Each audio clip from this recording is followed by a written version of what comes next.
So guys आज एक query generate हुई है और क्वेरी बहुत अच्छी जनरेट हुई है। मतलब कि पेशेंट जो है वो थोड़ा सा समझदार लग रहा था, क्योंकि उन्होंने कहा है या उन्होंने पूछा है मुझसे कि क्या हम फ्रीक्वेंट एजैकुलेट करते हैं, क्या वो हमारी फर्टिलिटी पे कुछ दिक्कत दे सकता है या नहीं। तो मैं डॉक्टर हिमांशु धवन आपको आज आंसर देने आया हूँ कि एक्चुअली ये चीज़ पे फैक्ट एक्चुअली काम कैसे करता है।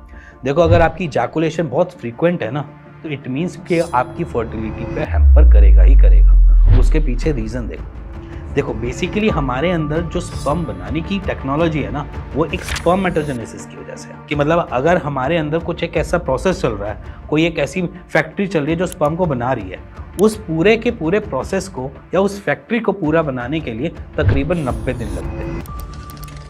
वो तो एक हो गया कि एक स्पर्मेटाज़ोआ हमें 90 दिन बाद मिलता है, बट उसके बीच में भी एक 3-3 दिन की साइकिल होती है। मतलब कि स्पर्म तो 90 दिन के बाद मिल रहे हैं, वो तो चलो एक अलग जगह, बट उसके बाद एक साइकिल होती है हमारी 3-3 दिन की।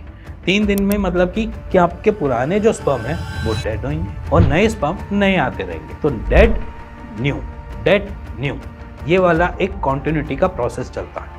अब इस प्रोसेस में मान के चलो, अगर हम इजैकुलेट बार बार करेंगे तो हमारी फर्टिलिटी हैम्पर होगी।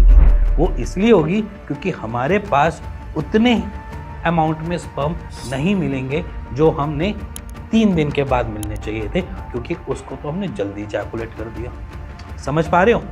नहीं समझ पा रहे तो मैं फिर से समझाता हूँ थोड़ा सा और अलग तरीके से। मान के चलो 3 दिन है आपके पास, जहाँ पर आपके पुराने स्पर्म डेड भी होंगे और आपके न्यू भी आएंगे। ठीक है, अब मान के चलो आपके जो न्यू स्पर्म आ रहे हैं, वो न्यू स्पर्म काउंट जो बन रहे हैं, उसको अगर आप दूसरे दिन ही इजैकुलेट कर दोगे तो आपके पास संख्या जो होगी स्पर्म की वो कम हो जाएगी, और जब संख्या कम हो जाएगी स्पर्म की तो आपको फर्टिलिटी इश्यूज देखने को मिल सकते हैं। Frequent ejaculation it's not a right thing, चाहे वो आपके नाइटफॉल से हो रहा हो, चाहे वो आपके प्रीमैच्योर इजैकुलेशन से हो रहा हो, चाहे आप बहुत एक्सेसिव मास्टरबेशन भी कर रहे हो उससे भी हो रहा हो। तो ये सारी चीज़ें अगर आपके साथ चल रही हैं या हो रही हैं तो उसको आपको रोकने का एक रीज़न मिल गया। क्या?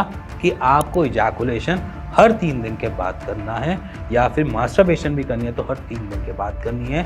अगर नाइटफॉल हो रहा है तो उसका ट्रीटमेंट लेना है, जिसकी वजह से हमें फर्टिलिटी इश्यूज ना हो। इसी के साथ अगर आपका क्वेरी सॉल्व हुई हो तो आप भी मेरे को कमेंट कर सकते हैं और उसके ऊपर मैं वीडियो बना सकता हूँ। इसी के साथ मिलेंगे नेक्स्ट वीडियो में, तब तक नमस्कार।